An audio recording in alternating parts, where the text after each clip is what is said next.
How to get Discord on Nintendo Switch.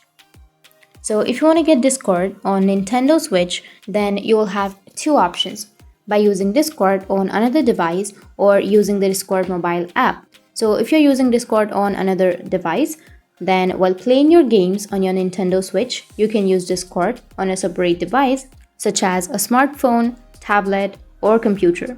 This allows you to voice chat or text chat with friends on Discord while gaming on the Switch. The other way is using the Discord mobile app. You can download the Discord mobile app on your smartphone or tablet from the respective app store, like Play Store or App Store.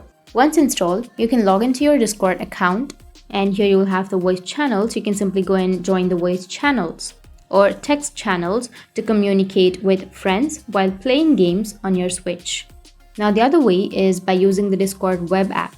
If you prefer using Discord on a computer, you can access Discord through a web browser by visiting the Discord website, which is discord.com. And you need to log into your account, and then you can join the voice channels or the text channels to communicate with your friends while gaming on your Switch. That's how you can get Discord on your Nintendo Switch. And if you have any questions, feel free to comment below. Thanks for watching.